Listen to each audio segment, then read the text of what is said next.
결혼한 지 이제 1년, 달달한 신혼생활을 즐기고 있는 30대 여자입니다. 결혼은 지금의 남편과 한 게 처음이지만 사실 저는 5년 전에 결혼 문턱까지 갔다가 파혼했던 과거가 있어요. 이미 다 극복한 이야기이기도 하고 이게 뭐 숨길 일인가 싶어서 남편에게도 전부 오픈한 이야기입니다. 5년 전 이야기를 이제 와서 하는 이유는 따로 있어요. 그때 당시 파혼하면서 미처 하지 못한 말을 얼마 전에 한 번에 다 쏟아낼 수 있었거든요. 몇 년 동안 맘속에 담아두고 살면서 이따금씩 자다가 이불도 발로 한 번씩 걷어찰 정도로 마음에 담아두고 있었는데 이번 일을 기회로 전부 다 풀어버리게 돼서 속이 그렇게 후련하고 기분이 좋을 수가 없네요. 마음 같아서는 사연에 그 자식, 개자식 하면서 쓰고 싶은 생각이 굴뚝 같지만 편의상 남자친구라는 호칭으로 사연을 적도록 하겠습니다. 저랑 파혼을 했다는 그 남자친구는 제가 사회생활 시작하고 얼마 되지 않아서 알게 된 사람이었어요. 저보다 나이가 2살이 많았고 대기업 사무직으로 일을 하고 있었지요. 나이는 2살 차이가 났지만 저도 남자친구도 입사 첫 해를 보내고 있던 신입사원으로 사회생활 시작한 시기는 거의 비슷했어요. 서로를 알게 된 지 얼마 지나지 않아서부터 연애를 시작했고 그렇게 3년을 더 만났습니다. 남자친구 나이가 32이 되면서 집에서 빨리 결혼하라는 압력이 들어온다는 멋없는 청혼을 받게 되었고 아무튼 그렇게 결혼을 약속하게 되었어요. 결혼 이야기가 나오자마자 남자친구가 제게 먼저 제안했던 게 있는데 결혼은 반반 결혼을 하는 게 좋겠다는 말이었습니다. 그때 당시에도 남자가 집 해오고 여자가 혼수를 해온다는 말은 옛말이나 마찬가지였고 다들 반반 결혼을 선호하는 분위기였습니다. 그래서 저도 반반 결혼하는데 아무런 거부감이 없는 상황이었어요. 거기에 추가로 남자친구가 먼저 부모님 손 안 벌리고 결혼하고 싶다는 말을 하더라고요. 저는 흔쾌히 알겠다 했고 자신있게 부모님 손 벌리지 않고 반반 결혼하자고 먼저 말을 꺼냈으니 당연히 저는 남자친구가 모아놓은 돈이 꽤 되는구나 하고 생각을 했었어요. 그런데 막상 까놓고 보니 남자친구가 모아놓은 돈은 제가 모아놓은 돈의 절반 수준밖에 안 되는 돈이었습니다. 제 통장에 얼마가 있는지 확인한 남자친구가 돈을 어떻게 이렇게 잘 모았냐며 칭찬을 해주긴 했는데 그 말을 꺼내는 표정이 어찌나 당황스러웠는지 굳어버린 표정을 감추지 못할 정도였어서 그때 대번에 돈을 많이 안 모아놨다는 사실을 눈치챌 수 있었어요. 제 정확한 월급에 대해서는 연애 3년 하는 동안 알려준 적이 없었습니다. 자기가 대기업 다니면서 월급 잘 받으니까 비교적 유명하지 않은 회사 다니는 제가 하찮은 월급을 받고 일을 한다고 생각을 했던 건지 아니면 자기 씀씀이만큼 저도 돈을 쓰고 다닌다고 생각을 한 건지 그런 부분은 말해주지 않았으니 잘 모르겠지만 하나 확실한 건 부모님 도움 없이 반반 결혼하자는 말을 꺼냈을 때 어느 정도 그런 생각을 가지고 있었을 수도 있겠구나 하는 생각이 들었어요. 아무튼 먼저 반반 결혼하자고 말을 꺼낸 사람이 남자친구인데 남자친구 돈이 모자라다고 해서 제가 피땀 흘려 모은 돈을 어디다 버리고 올 수도 없는 노릇이잖아요? 결국 남자친구는 부모님한테 손을 벌릴 수밖에 없었습니다. 어떻게 이야기가 잘 되었는지 남자친구가 모아놓은 돈에 더해서 1억을 지원받아 오기로 했어요. 그 덕에 덩달아 저도 저희 어머니께 손을 벌릴 수밖에 없었지요. 저희 어머니께서는 흔쾌히 모자란 만큼의 돈을 해주셨어요. 사실 아버지 돌아가시기 훨씬 전부터 해서 저 시집 갈 때 되면 준다고 돈을 따로 모으고 계셨다고 하시더라고요. 그 액수가 꽤 큰 금액이었던지라 그 돈을 전부 다 받아오면 남자친구가 또 집에다가 손을 벌려야 할 상황이라서 딱 제가 필요한 만큼만 받기로 했습니다. 그렇게 2억 6천이라는 결혼 자금이 생기게 되었는데 크다면 큰 액수지만 신혼집이며 신혼여행을 포함한 전반적인 결혼식 비용을 생각해보면 엄청 빠듯한 돈이었어요. 다른 걸 떠나서 집 문제만 생각해도 이미 벌써 돈이 모자란 느낌이더라고요.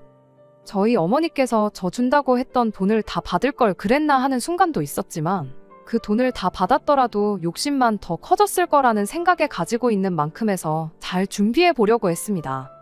그런데 하루는 안 그래도 모자란 예산인데 남자친구가 어머니가 주셨다고 하면서 저한테 글씨가 빼곡하게 적혀있는 예단 목록을 건네줬습니다. 일반적으로 받는 예단 품목들에 금이며 명품이며 아주 이것저것 적혀있더라고요. 제가 대충 봤을 뿐인데도 돈 2, 3천으로는 택도 없을 것처럼 보였습니다. 안 그래도 돈이 빠듯한데 상견례 때도 말 한마디 언급 안 했던 예단 목록을 이제 와서 건네주냐고, 그리고 반반 결혼하는데도 굳이 받으시려고 하는 이유가 뭐냐고 따질 수밖에 없었어요. 남자친구는 그런 제 질문에 친척들 눈도 있고 어머니 지인분들도 있고 그런데 보는 눈이 많아서 예단을 생략할 수가 없는 상황이라고 하더라고요. 상견례 때 아무 말이 없던 건 그때야 우리가 양가 도움 없이 결혼하기로 했던 상황이었지 않느냐고. 그런데 자기 부모님이 1억이나 되는 거금을 지원해준 지금 예단을 요구하는 건 당연한 절차가 아니겠냐고 하더군요. 그래도 우리 예산이 빠듯해서 집 알아보는 것만 해도 머리가 터질 것 같은데 예단까지 해가면 너무 힘들 것 같다 설명을 해줬더니 남자친구가 한다는 소리가 자기 주변에 먼저 결혼한 친구들한테 물어봤는데 우리보다 없이 시작했는데도 여자 쪽에서 예단은 다 해왔다더라 하면서 예단만큼은 포기할 수 없다는 굳은 의지를 보여줬습니다. 아들 결혼시키는데 지원을 해줬으니 본전은 뽑아야겠다는 소리로밖에 들리지 않았습니다. 그렇게 말은 하지 않았지만 당장 그 예단 해드리는 것보다 그 돈 돌려드리고 대출받아 이자 내는 게 오히려 더 싸게 느껴지더라고요. 그래서 남자친구한테 차라리 지원받아온 그 돈 도로 돌려드리라 했어요. 그냥 내가 모아놓은 만큼에서 당신이 모자란 만큼만 받아오라고, 그렇게 반반 결혼하고 예단은 생략하는 게 좋겠다고 솔직한 제 생각을 말했더니 남자친구는 그런 제 말에도 계속 엄마 체면 이야기만 꺼내더군요. 저랑 좀처럼 의견이 좁혀지지 않는 와중에 남자친구가 그제서야 짜증 가득한 말투로 한다는 소리가 자기가 돈을 그만큼밖에 모으지 못한 이유가 따지고 보면 너한테 있는 거라며 제 탓을 하기 시작했어요. 어처구니가 없더라고요. 남자친구 말은 이거였어요. 저랑 3년 연애하는 동안 데이트 비용으로 나간 돈이 어마무시하기 때문에 돈을 모을 수 없었던 거라고요. 남자친구가 모아놓았던 돈은 3천이었고 제가 모아놓은 돈이 7천이었습니다. 3년 연애하면서 데이트 비용으로 4천만 원을 썼다고 하기엔 가당치도 않은 소리나 마찬가지였어요. 데이트 비용, 칼같이 계산해서 정확히 반반을 냈던 건 아니지만 여태껏 저도 데이트 비용을 같이 부담했었거든요. 이따금씩 남자친구가 기분 내겠다고 전부 계산했던 적이 있지만 그럴 때면 저도 그 다음번 데이트에서는 제가 전부 계산하는 식으로 했었어요. 아무리 못해도 남자친구가 밥을 샀으면 커피는 제가 사는 식으로 꽤나 합리적인 데이트를 해왔었습니다. 그렇다고 저한테 뭐 몇백만 원, 몇천만 원 하는 명품 선물을 사줬던 적이 있던 것도 아니었어요. 암만 남자친구가 저보다 더 많은 비용을 부담했어 봐야 말 그대로 밥값하고 커피값 정도의 차이잖아요. 저희가 3년 연애한 기간이 일수로 1000일 조금 넘었어요. 그 긴 일수 동안 저희가 하루도 빠짐없이 매일같이 만나 데이트를 했다고 치고 남자친구가 밥 사고 제가 커피를 샀다고 쳐서 넉넉 잡아 남자친구가 저보다 하루에 3만 원씩 더 썼다고 쳐서 계산을 해봐도 그 금액이 3천만 원밖에 안 돼요. 여전히 1000만 원이 부족한 계산이죠. 그러니 남자친구가 데이트 비용을 내느라 저 때문에 못 모았다는 말은 말도 안 되는 억지밖에 되지 않았지요. 그런 건 계산도 안 해보고 저랑 데이트하느라 돈을 못 모았네. 지가 그때 얼마를 더 썼네. 이딴 소리를 하고 있으니 어이가 없었습니다. 결국 그날 예단에 대해서는 그렇다 할 합의점을 찾지 못했는데 집에 가서 어머니한테 이 사실을 알리니 어머니께서는 당신이 돈을 해줄 테니 그냥 해달라는 거 해주라는 식으로 나오셨어요. 어차피 저 결혼할 때 전부 다 주려고 했던 돈 그거 다 안 받아가지 않았느냐 하시면서 그 돈으로 해주는 거니까 걱정 말라고 하시는데 엄마 주머니 사정이 걱정돼서 그러는 게 아니라고 얼토당토 않은 계산법 운운하면서 어떻게 본전 찾아가려고 하는 게 뻔히 보이는데 원하는 대로 해주고 싶지 않은 거라고 했죠. 제 말에 저희 어머니는 괜히 해달라는 거 안 했다가 결혼 생활 내내 시댁에서 너를 고깝게 보고 싫은 소리 하고 그렇게 내버려 둘 바에 그냥 두 눈 꾹 감고 해달라는 거 다 해주고 제가 앞으로 생색을 내는 게 더 나은 방법 아니겠냐 하시더라고요. 어머니도 남자친구 집에서 하는 꼬라지가 마음에 안 들긴 하지만 돈이 없는 것도 아니고 어차피 제가 필요했으면 전부 다 저한테 줬을 돈인데 그냥 그쪽 집에다가 내 딸 앞으로 잘 봐주시라 뇌물 바치는 거라 생각할 테니 괜히 그걸로 스트레스 받고 그러지 말라셨습니다.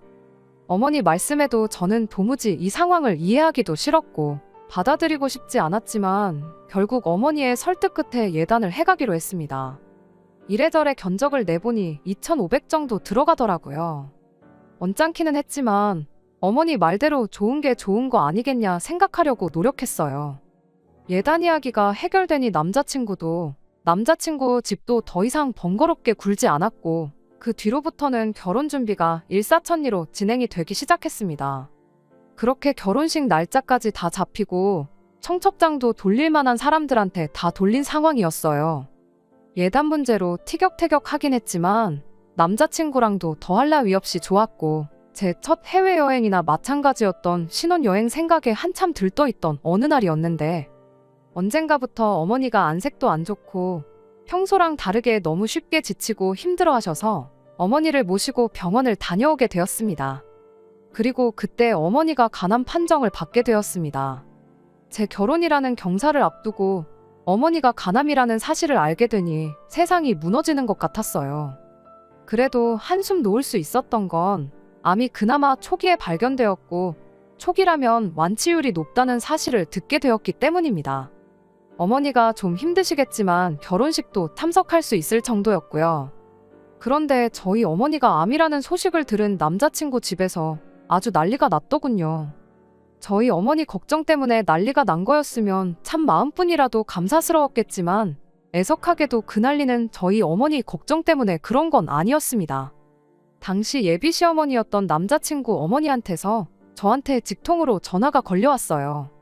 결혼 준비하는 내내 남자친구 어머니와 할 이야기가 있으면 남자친구 통해서 했지 제가 직접 연락하거나 저한테 직접 연락이 왔던 적은 한 번도 없었거든요.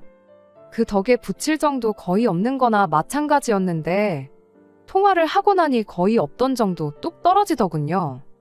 전화로 저희 어머니 상태가 어떤지 심심한 위로의 말을 건네기는커녕 전화 받자마자 저한테 한다는 소리가 아무리 어머니가 암이라도 나한테 해오기로 했던 예단건에 대해서는 절대로 차질없게 잘 준비하라는 소리였으니까요.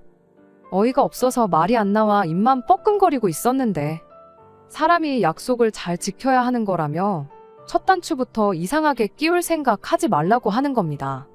그 말을 들으니 애초에 첫 단추부터 안 끼우는 게 맞겠다는 생각이 들었어요. 하지만 먼저 대화로 풀어보는 게 좋겠다 싶어서 그 길로 남자친구를 불러냈어요.